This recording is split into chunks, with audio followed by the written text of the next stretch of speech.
estéis viendo el vídeo, lo que vais a ver a continuación va a ser una conversación entre Juan Carlos Pérez y yo, que soy Sandra Bravo, y va a ser una conversación a raíz de su último libro, Anarquía Relacional, la revolución desde los vínculos, que ya empiezo diciendo el nombre de cualquier manera. Y es un libro que recomiendo la lectura a todas las personas interesadas en no monogamias y en leer un buen libro que te haga pensar, al fin y al cabo, porque Juan Carlos, gracias por una lectura tan estimulante. Además, Gracias, cuando has sido gracias. la única persona que ha hecho un libro íntegramente sobre este tema. Esperemos que haya más. Esperemos que haya más. Sí, sí, seguro. Yo creo que se ha abierto ya como la base y seguro que empieza a escribirse mucho más al respecto. De hecho, la primera pregunta que te quería lanzar es que tú en la introducción del libro dices que paradójicamente escribir es una de las mejores maneras de aprender y quería saber cuál es el mayor aprendizaje que te ha llevado la escritura de este libro. Pues sí, sí, la pregunta es curiosa, sí, porque por un lado hay algunos hallazgos de estos que te encuentras, de cosas que no sabías, pues de eso hay muchas, ¿no? Por ejemplo, uno de los que más me interesan y me ha llamado la atención y me ha generado como más inquietud, más curiosidad, es el de la relación entre la teoría queer, entre todas las teorías y los y el pensamiento que aparece a partir de la teoría queer y la anarquía relacional, y cómo hay una especie de transformación que se puede hacer de una a otra, ¿no? Y eso es muy curioso. Pero así a nivel de detalle algunas cuestiones así, pero en general lo que más me ha llevado al convencimiento de que casi todo lo que pensamos, casi todo lo que de alguna manera consideramos que parte de nosotros, que son ideas, algunas partes de nosotros, otras son tan evidentes que no podían no podían ser de otra manera. Todo ese tipo de cosas que no nos hemos dado cuenta nunca de que realmente a alguien se le ocurrieron. Alguien las puso sobre la mesa, no, y además, cada una de ellas tenía que aparecer en ese momento, igual que aparecen en este momento las que... Es decir, que no era una cosa personal de alguien que sí se le ocurre a alguien, pero porque se dan las circunstancias, digamos, materiales, intelectuales, sociales, culturales, para que aparezca en ese momento. Y lo que nosotros pensamos ahora también es producto de una especie de necesidad histórica, más que necesidad que tenía que llegar, o sea, se dieron en algún momento y ahora mismo se dan todas las circunstancias para que pensemos como pensamos. Es decir, es un poco decir, no, es que yo pienso así, pero no pienso así porque yo sea así, sino porque hay un montón de elementos, además concretos, ¿no? Que vas viendo, al final dices, joder, es que todo lo que yo pensaba que era una cosa natural, que bueno, es que claro, ¿cómo no vas a pensar? Pues claro, no se pensaba hasta que alguien no empezó a ponerlo un poco negro sobre blanco. ¿Sabes? Pues yo una de las cosas que creo que me aportó tu libro, así de entrada, que dije, ¿cuánto tiempo he vivido en el engaño? Es cuando leí que la anarquía relacional no es una forma más de no monogamia ética. Claro, claro. Es decir, yo siempre creo que como erróneamente había pensado que era como un pasito más en la deconstrucción, esta gran palabra que utilizamos tanto, de las no monogamias éticas. Uh -huh. Entonces, me gustaría que, si quieres explicar de una manera así como, ya sé que es difícil porque has escrito todo un libro, pero de una manera un poco sintética, en qué consiste la anarquía relacional. Sí, sí, bueno, en realidad no es una no monogamia o no es una forma de poliamor, básicamente por una cuestión casi sintáctica, ¿no? O léxica, porque el no mono y el poli ponen el foco desde el principio, desde la primera sílaba, desde las primeras sílabas de la palabra, en el número, en buscar cómo relacionarse con más de una persona, ¿no?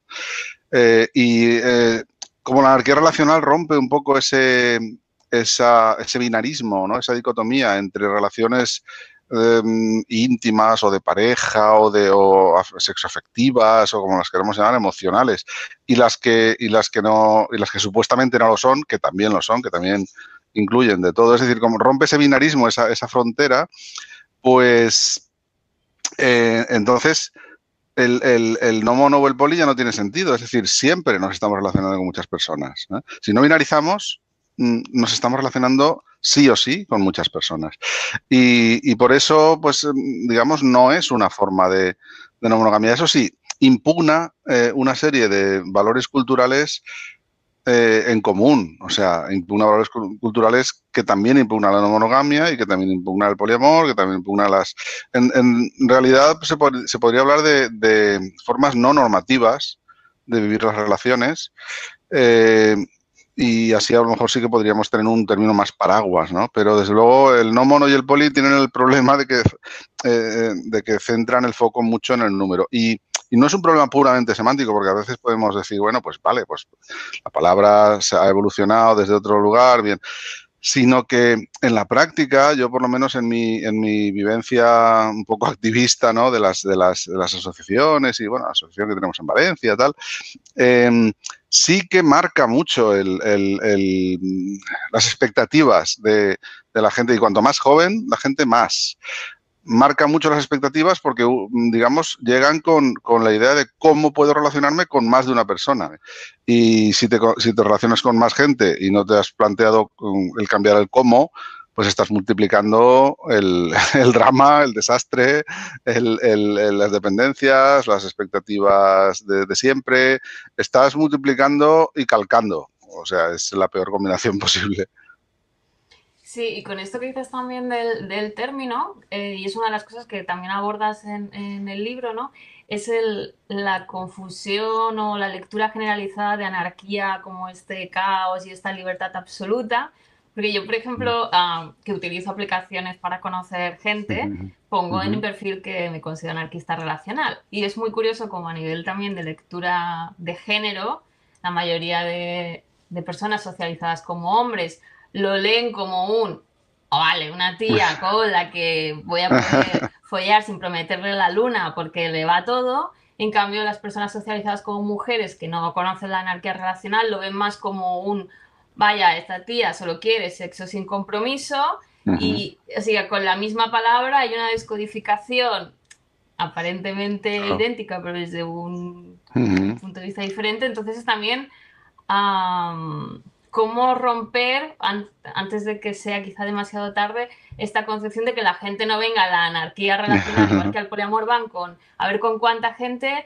Aquí a lo mejor que pudieran venir a ver de qué manera lo destrozo todo, porque la anarquía es como el caos. Sí. Sí, las bombas, ¿no? Un poco, ¿no? ¿Dónde ponemos las bombas? No, claro, el problema es que ese es otro problema léxico, ¿no? También, o de construcción del sentido de la palabra anarquismo, que ha pasado a través de muchas etapas históricas también. Además es que hay muchos tipos de anarquismo. Hay un anarquismo que responde a esa idea de la libertad, caiga quien caiga. El anarquismo individualista, el anarcocapitalismo. Hay una serie de planteamientos que se llaman, que se autodenominan anarquistas. Claro, aquí estamos hablando del anarquismo social. Hay una especie de cuentecito que siempre dicen que sirve para explicar lo que es la anarquía, el anarquismo, que es si tú te vas a comprar el pan y ves que hay 10 personas en la cola, ¿no? Entonces tú normalmente no miras alrededor, y si no ves a ningún policía te pones el primero, aunque seas más fuerte y más tal, ¿no? Y no te pones el primero y te pones el último, aunque no haya a la vista nadie que pueda reprimirte, simplemente pues porque tienes interiorizada esa idea de que cuando vas a comprar el pan, pues digamos, respetas el orden, ¿no? Eso es anarquismo interiorizado. En otros ámbitos no lo tenemos interiorizado, claro. Está clarísimo que cuando se trata de pasta, de no sé qué, ojo, ¿no? O de otros privilegios, pues no lo tenemos tan... Pero si lo tuviéramos interiorizado de esa manera, realmente el anarquismo no es más que eso, es que no dependa, que nuestra conducta no dependa de la autoridad. O sea, básicamente, y que además exista el apoyo mutuo de cada persona, pone lo que puede y cada persona pide lo que necesita, ¿no? O recibe del colectivo lo que necesita. Esas 4 cositas definen el anarquismo así a un nivel muy reduccionista y muy resumido, pero básicamente esos son los principios que nos gustaría aplicar a las relaciones, ¿no? Claro, hablas de no autoridad, pero también otra cosa es, todas las personas al final somos un compendio de privilegios y de opresiones, ¿no? Ah. Entonces, ¿qué esfuerzo extra tendríamos que hacer en un modelo relacional así para que las personas más privilegiadas no acaben haciendo de la anarquía relacional como su patio particular? Claro, claro. Sí, el esfuerzo, en realidad ese esfuerzo habría que hacerlo constantemente en la vida porque realmente la anarquía relacional lo único que hace es quitar las etiquetas de las relaciones, no las cambia. Porque no las puede cambiar, porque ningún marco puede cambiar la realidad. Puede cambiar hacia dónde queremos ir, porque puede dejar claras una serie de cosas, pero la realidad es la que hay. Y la gente tiene privilegios, hay gradientes de poder, hay vectores de poder, gente más privilegiada y gente menos privilegiada, y eso va a seguir habiéndolo, ¿no? Si no etiquetamos las relaciones y no las binarizamos, ¿qué se consigue? Pues que algunos de esos privilegios, digamos, desaparezcan nominalmente, desaparezcan sobre el papel, pero no, o sea, que yo ya no voy a estar dentro del marco en el que quiero estar, a lo mejor, en el que queremos estar. No voy a estar dentro del marco si exijo ciertas cosas. Si te exijo a ti, pues que no salgas por la noche o que no te pongas minifalda, ¿no? Como decía la canción. No sé, se me ocurre, son ejemplos, pero buscando la copla. Pero eso desaparece sobre el papel, es decir, ya nos damos cuenta de que eso no entra en el marco que nos queremos dar, pero no consigue que no se dé, o sea, que no quieras poner reglas a las demás personas, que no quieras al final, es decir, todo eso lo vas a seguir queriendo igual o te va a seguir saliendo igual porque la construcción cultural no ha variado, o sea, no podemos de repente volver 100 años atrás y cambiar toda la construcción. Lo único que vamos a hacer es poner lo que yo digo siempre como alarmas, ¿no? Como decir, vale, pues estamos en este marco, ¿no? Pues ojo, porque si no quieres salirte de ahí, tendremos que poner este conjunto de alarmas para que esto no pase, ¿no? Y poco más. Es decir, la anarquía relacional, como cualquier marco teórico o marco ético o incluso de conductas, ¿no? No puede hacer más que establecer unos principios, a analizar a dónde llevan esos principios en cuanto a las conductas, en cuanto a las prácticas, y ya somos los individuos los que tenemos que tener en cuenta que si no ponemos unas alarmas pues vamos a estar haciéndolo de siempre. Sí, bueno, sí, pienso como tú. En tu libro, una cita que me ha apuntado pone: las personas anarquistas relacionales parten de la indeterminación y van gestionando el desarrollo de cada vínculo sin expectativas ni conductas específicas de antemano. Entonces, a mí esto me parece una maravilla, pero de alguna manera pensaba, ¿no nos condena esto a que solo nos podemos relacionar con personas anarquistas relacionales? O sea, ¿cuánta gente nos va a seguir de esta manera? O sea, ¿cómo se hace...? Claro, y tanto, ¿no? Sí, luego hay un epígrafe por ahí en algún lado que se llama ¿hay alguien más? ¿No? Como es un problema o es una circunstancia que se cita muchísimo. Y según también el entorno en el que estés, en un entorno urbano como a lo mejor vivimos nosotras, tal, pues todavía se puede encontrar a alguien, ¿no? En un entorno más o menos densamente poblado, pero vete al mundo rural, allí tienen ese problema y otros más, de estigmatizaciones y de movidas, pero también el de decir, ostras, ¿y con quién me relaciono yo? Si todo el mundo va a tener... Pues es que eso es un problema gordo y ahí la única solución es, pues no sé. Lo que sí que es cierto es que muchas veces cuentas estas cosas, bueno, el 80% de las veces te toman por loco o loca, está clarísimo, ¿no? Pero ese otro 20% es o 10, o dependerá de los casos. Es muy curioso porque te encuentras con gente como que estaba esperando, como que de alguna manera las caras que pone es como decir, ostras, ¿esto? ¿Por qué no me he enterado yo antes, no? Y eso es muy satisfactorio. Quiero decir, aunque sea poquitas veces y sea pues bueno, pero eso da un subidón, da un subidón. Sí, esto aparte es verdad y también lo comentas tú que haces como las tres típicas respuestas que me sentí muy identificada y es la Ah, gente que sí, dice, ¿pero dónde vas? Que es sí, como esta gente monógama en esencia que sí. nunca se va a decir Ujú, quita bicho. La gente que cuando te ve dice, esto es una oportunidad para hacer lo que me dé la gana porque esto es claro, jauja. Y muchas veces también cuando eres una persona socializada como mujer y te relacionas ujú, con hombres, los hombres lo suelen aprovechar muchas ocasiones claro, para claro. intentar meterla sin más y sin compromiso, o sea, tal cual, es decir, Sí, como lo sí, ven sí, como un sí, entorno de sexo fácil tal sin ninguna cual. cosa más. Y luego Ujú, está la parte maravillosa, que es la gente que dice, ostras, nunca, siempre me lo había preguntado, pensaba que esto ujú. eran como locuras mías, aunque aún así, no sé si tú lo habrás visto, mucha gente que intenta como hacerse las preguntas, el peso de la monogamia y de todo lo que ha Claro, aprendido, claro. pues muchas veces pues cae Yo- sobre él o pasa una persona que le dice, eres una mujer femenina y se olvida de ti. Y se lo cree, y se lo cree.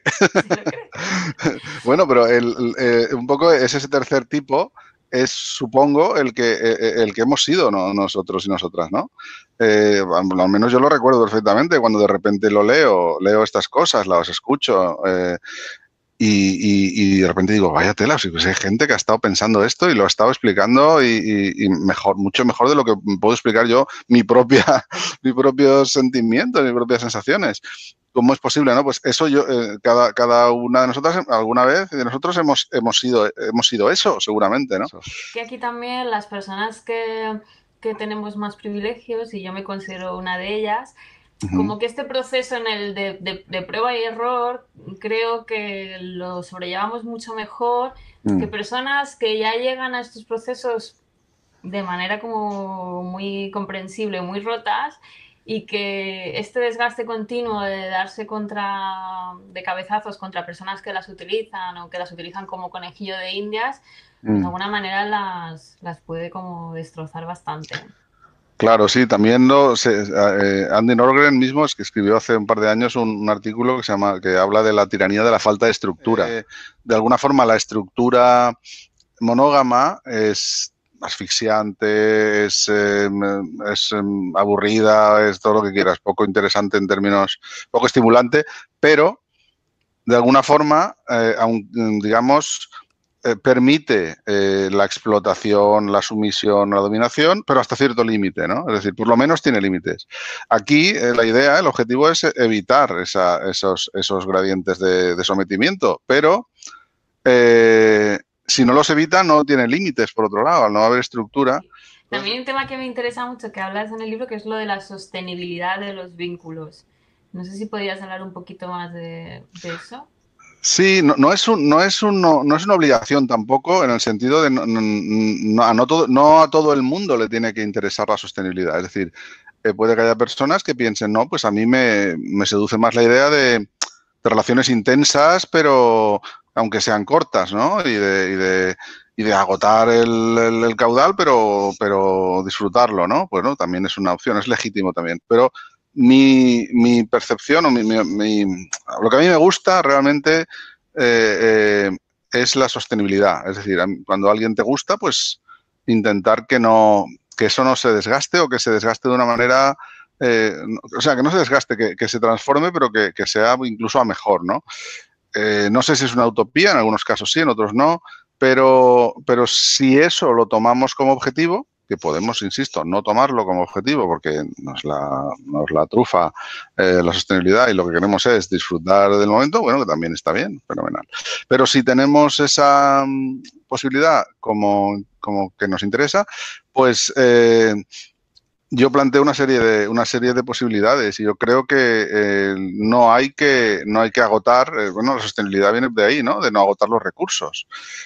Y no hay porque muchas veces, claro, el tema aquí está en que la herencia del modelo estándar, del modelo hegemónico, está muy clara. Es decir, cuando tú tienes una relación, digamos que te interesa y que incluye pasión, intimidad, etcétera, una relación significativa o como la queramos llamar, en el modelo estándar, digamos, de relaciones, básicamente la conducta recomendada o aceptada o la expectativa de conducta es la obsesiva.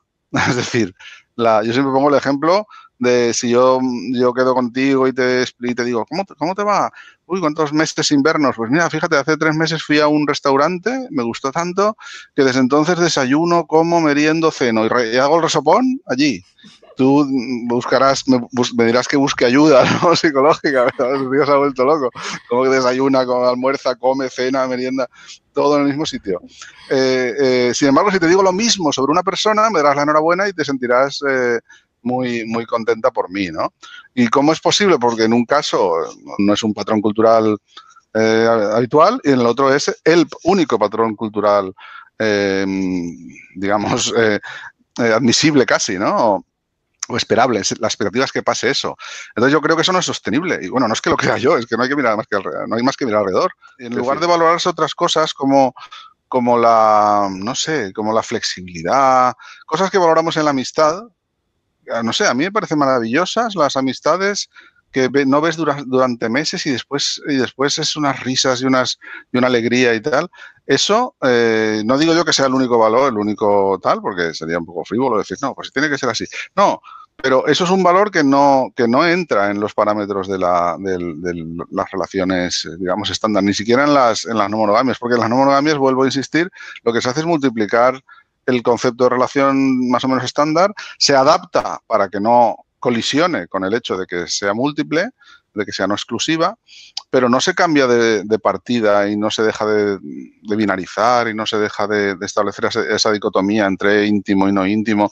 Eso no se hace, ¿no? Y por eso al final es calcar un poco lo de siempre y multiplicarlo, ¿no? Sí, estoy de acuerdo. Parece como que los mitos del amor romántico y esta idea de relación no nos los quitamos ni con agua caliente. Exacto. Incluso muchas veces es como hablando con alguien que está en el entorno de las no monogamias, estas frases de, bueno, porque cuando estás con alguien tiene que haber una proyección de futuro, el tiene que, ¿no?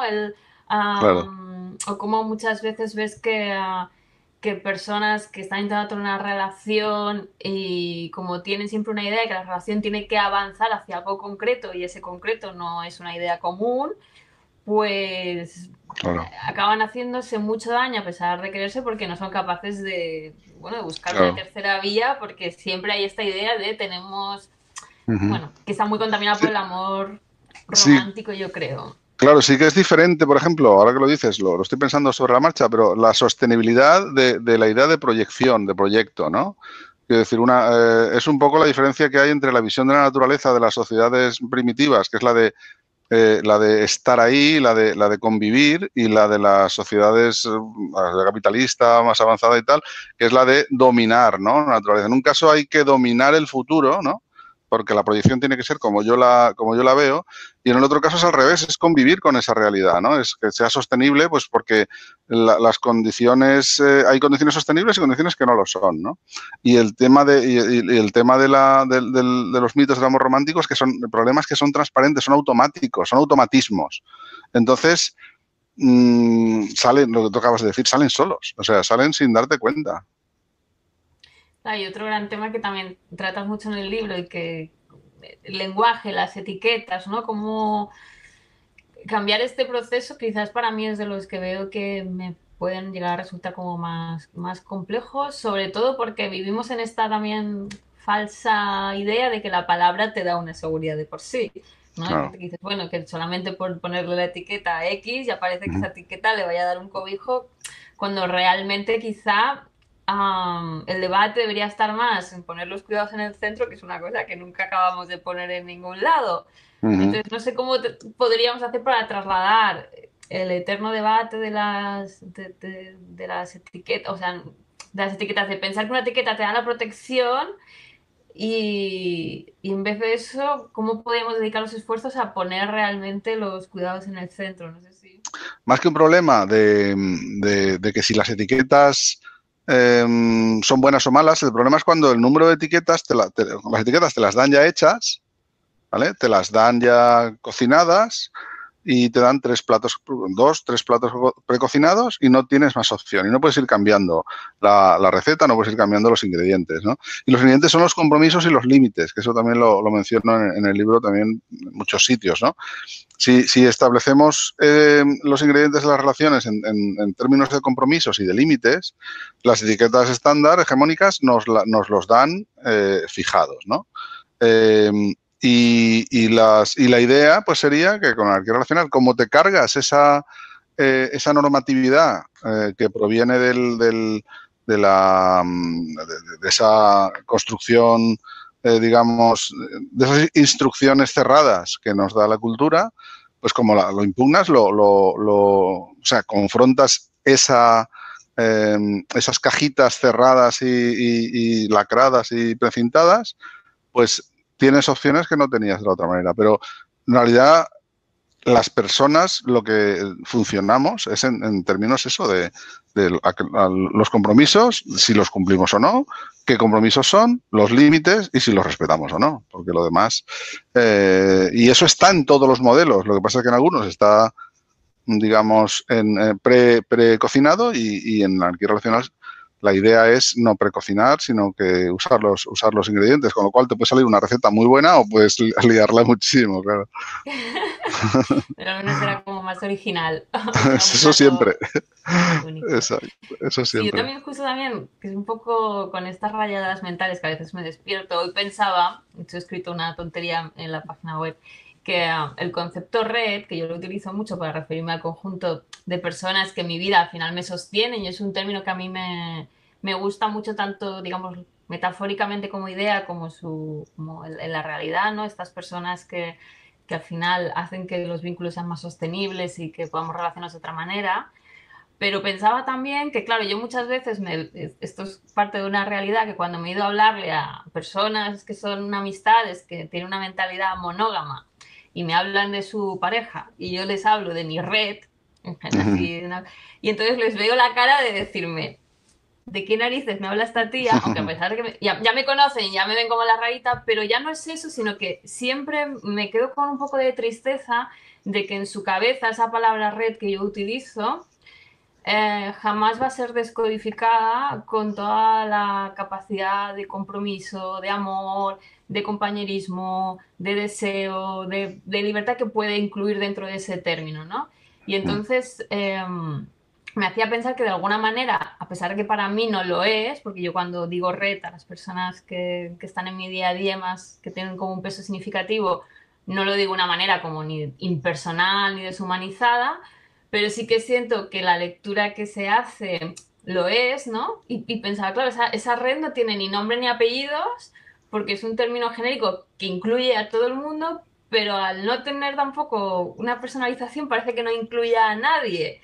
Y entonces Ya. me estaba preguntando cómo narices se podría hacer para humanizar más este tipo de conceptos genéricos, que es simplemente que te comento mis a veces debates mentales Es, de buena mañana. es interesante, sí, sí. A nivel comunicativo, pues la verdad es que no se me ocurre, ¿no? Porque eso se ha explorado tanto. Yo recuerdo cuando era muy jovencito, mi director de tesis siempre llamaba a en aquel momento estaba, pues claro, el tema de no casarse era todavía muy raro, ¿no?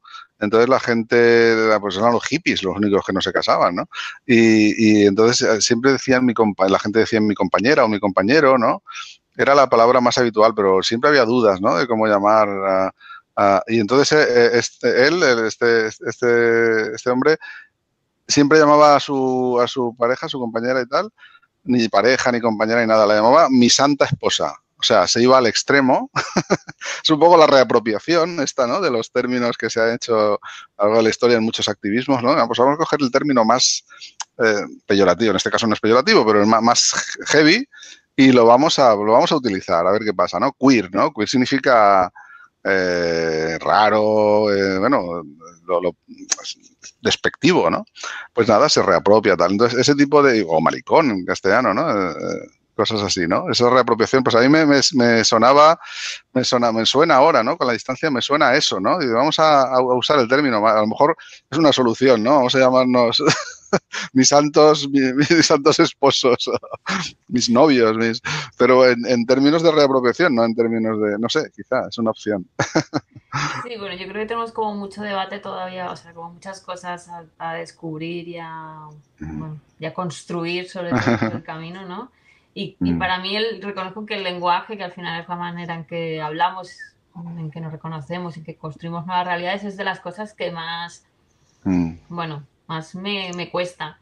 También Claro. me gusta mucho este uso de reapropiar las etiquetas. Yo las utilizo muchas veces, o bien por economía lingüística, a veces, días que no tengo ganas de explicarme y es como, así me lees, léeme como quieras, aunque sea de manera incompleta, pero utiliza esta Claro. palabra de cabo antes.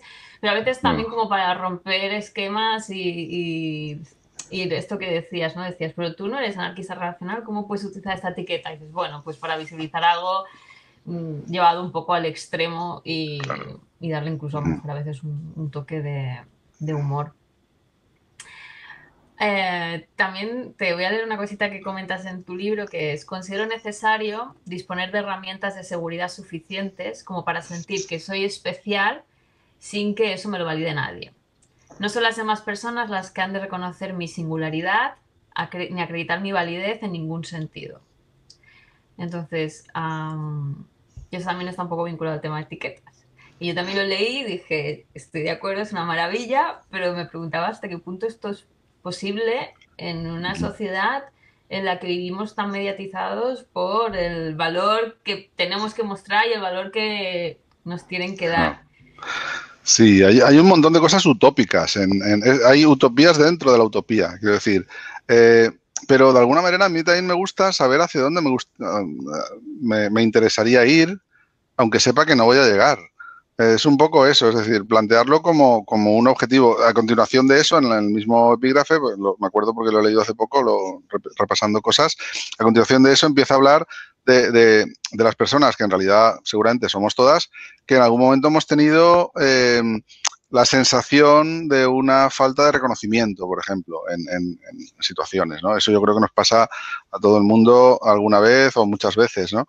Entonces, cuando una persona viene de un episodio de tal, más o menos reciente o más o menos importante o tal, de falta de reconocimiento, pues de repente necesita reconocimiento, ¿no? Entonces, pues, y lo que digo es que hay que tener mucho cuidado de no pedir a la gente lo que no puede dar, y sobre todo cuando hay una diferencia de poder. En este caso, hay un gradiente de poder que es esa necesidad de reconocimiento, porque a lo mejor a ti no te hace falta, porque estás de subidón, porque, no sé, has tenido un montón de éxitos recientes de lo que sea, ¿no? En tu vida personal o profesional o lo que sea, y llega otra persona con la que tú tienes una relación significativa y bonita y tal, y está de bajón. Pues no le pidas que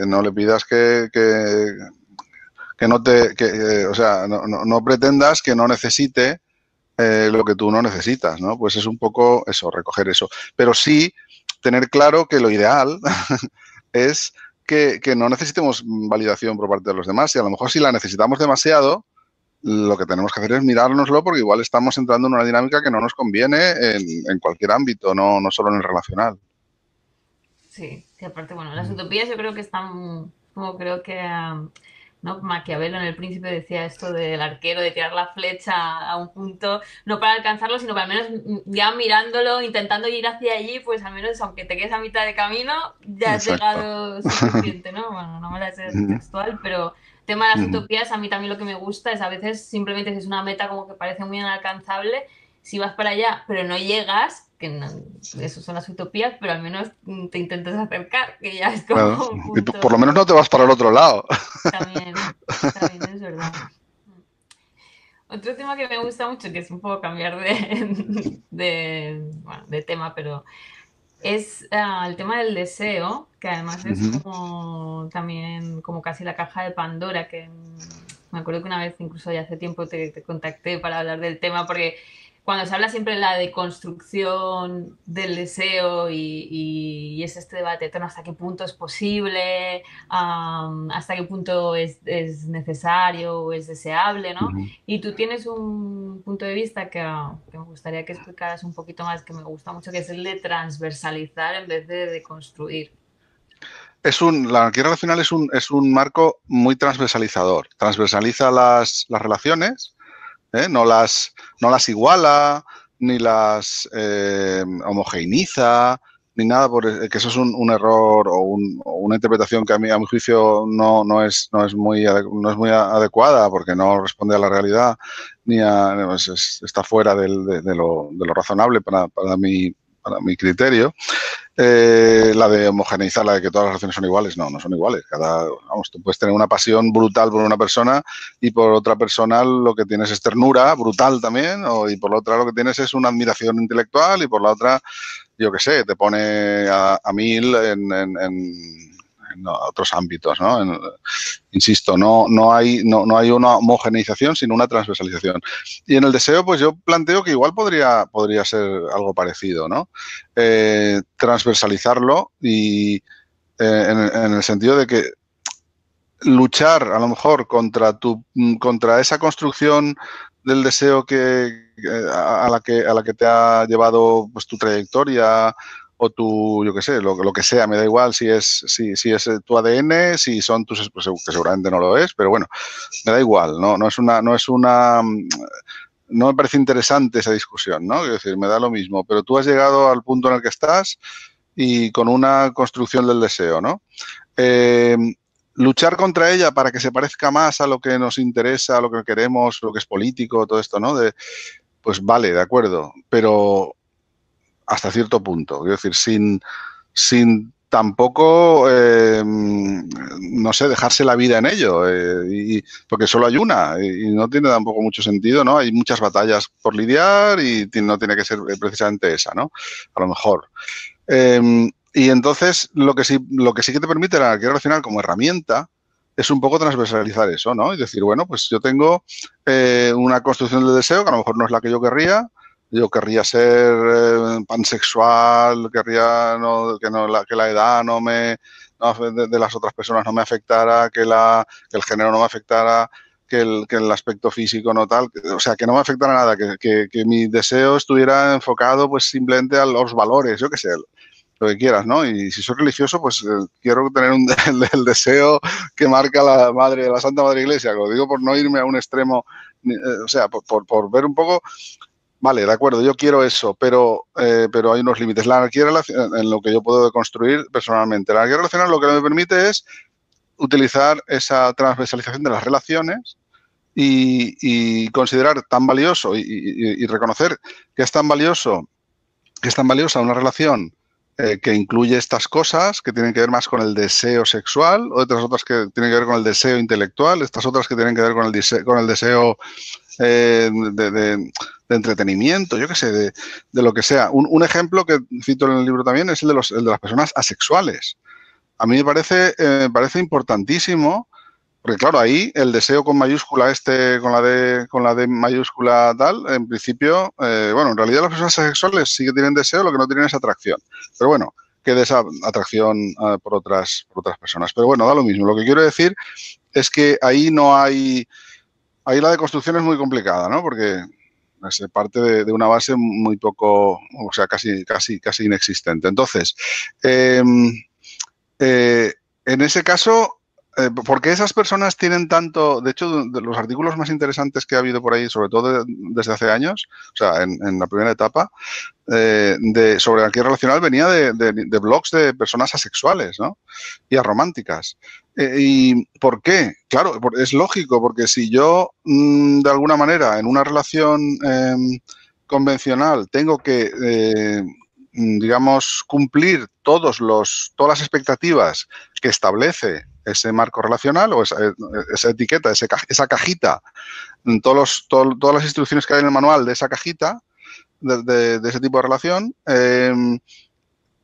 o dejo a la otra persona sin sexo, o yo, porque no puede tenerlo por otro lado, porque la única cajita que tiene en sus instrucciones sexo es esta, es la de relación de pareja, o la dejo sin sexo o yo me tengo que esforzar a tener sexo sin deseo o sin atracción, ¿no? Que tampoco pasa nada, pero es a nivel, o sea, a largo plazo, pues a lo mejor es un poco, no es lo ideal, ¿no? Entonces,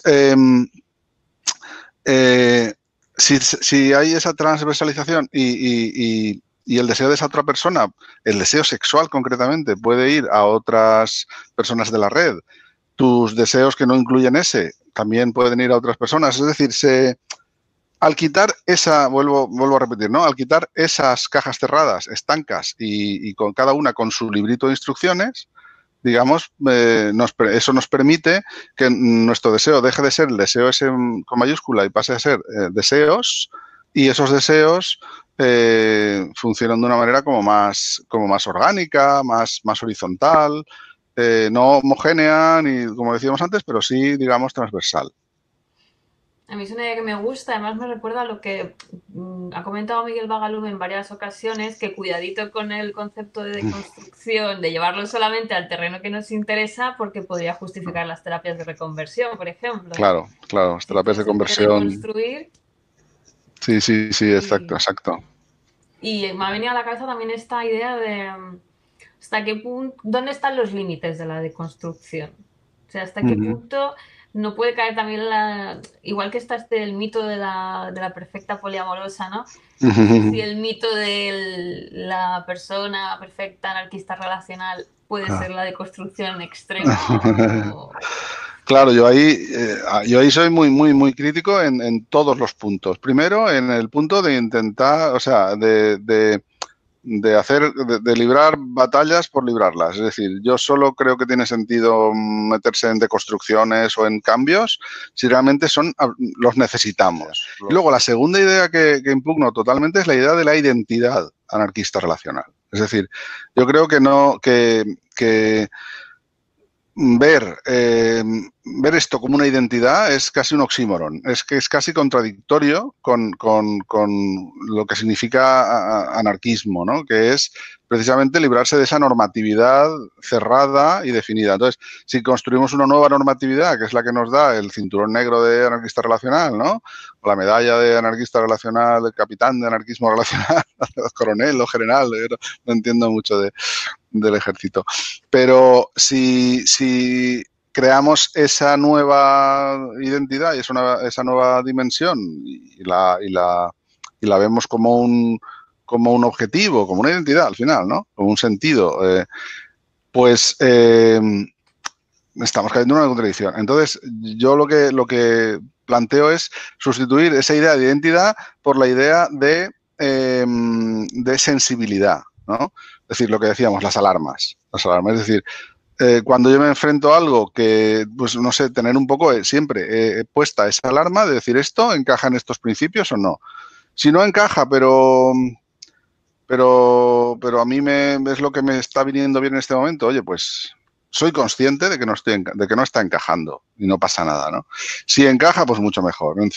¿Hacia dónde me tengo que ir? Hacia buscar ese encaje, porque yo de alguna forma me gusta este esquema, vale, pues voy a ir hacia ahí. Pero desde luego, ni como ir a una identidad de voy a ser cinturón negro, ni como una obligación de activismo, de decir hay que sacrificarse por la causa y hay que hacer lo que sea para que esto funcione en estos términos. Ninguna de las dos me parece interesante.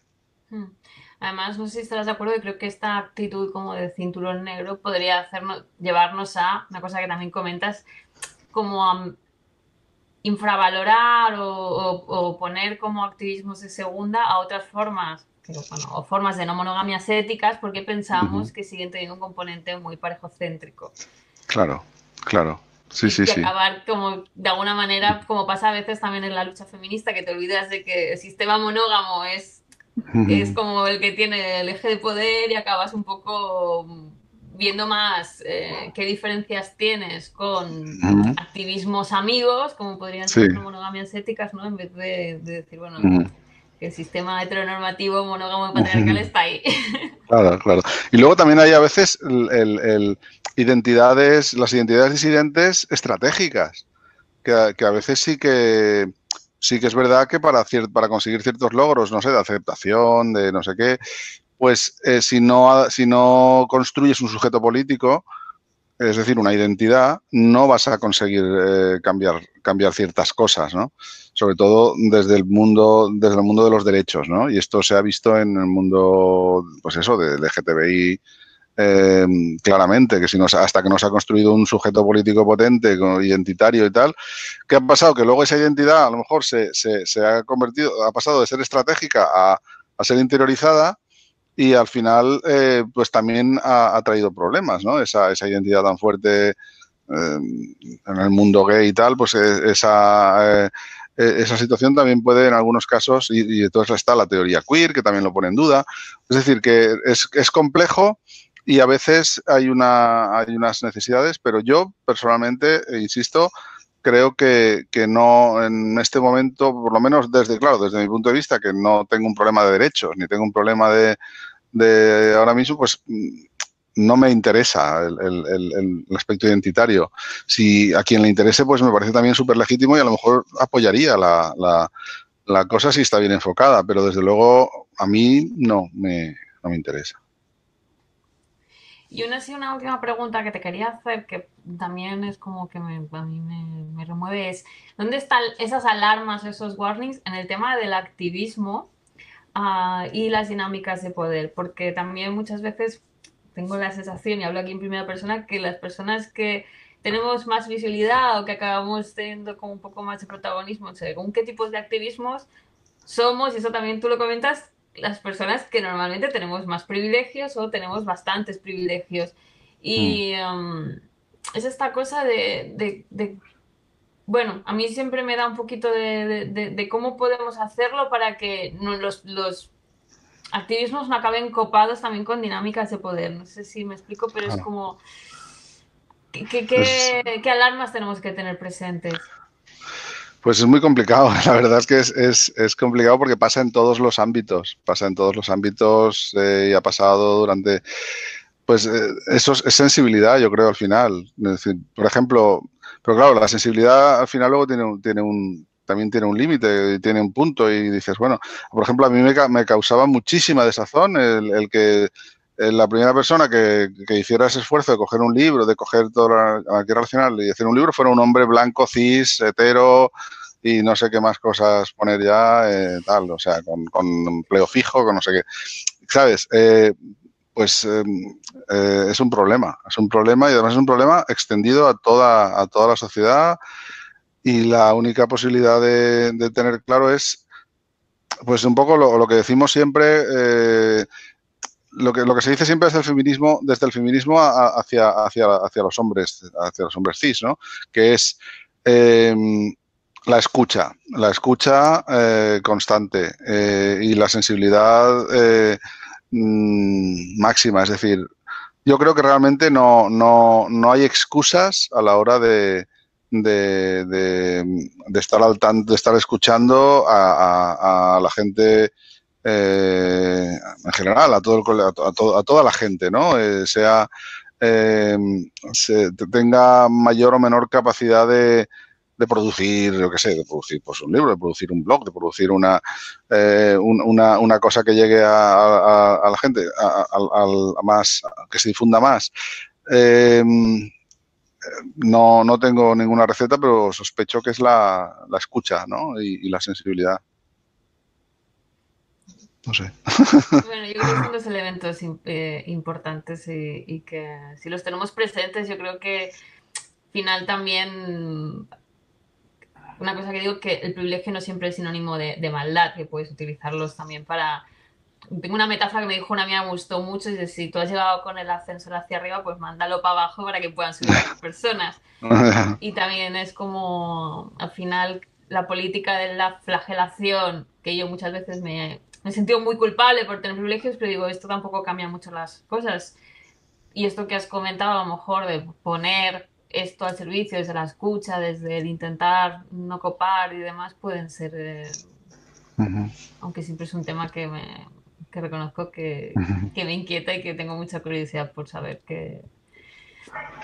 otras personas que piensan al respecto. Y yo, como llevamos ya como más o menos una horita ya, algo lo dejaría aquí si quieres añadir alguna cosa. Hay una enseñanza final, una cosa que me gustó mucho del libro, que la tengo ahí apuntada, que es cuando no colocamos unas relaciones estamentalmente por encima de otras, no hace falta permitirnos tener varias porque ya las tenemos. Ujú. Y para mí, bueno, creo que es personalmente como un bonito resumen casi de Ujú. parte de la filosofía de la anarquía relacional.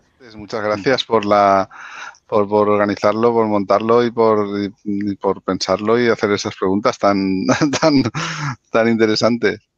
Gracias a ti, porque además sé que últimamente estás hablando mucho del tema, te agradezco un montón este esfuerzo de visibilidad que estás dando, porque no solamente has escrito un libro, sino que además estás siendo muy generoso con tu tiempo, con muchas personas que te estábamos diciendo, oye, ¿te podemos hacer una entrevista? Un directo, Juan Carlos. Nada, nada, a mí me va la marcha, me va la marcha. Ahí, con Bon Valencia. Ahí, ahí, ahí. Muy bien, Juan Carlos. Que compartimos ahí comunidad. Ahora estamos, aunque no Aunque no estemos. nos vamos a juntar Sí, por sí, sí. una pandemia. Exacto, eso es, eso es. Pues un beso muy grande. Muchas Muy gracias. bien, muchas gracias. Un beso, gracias. Chao. Chao. Chao, chao.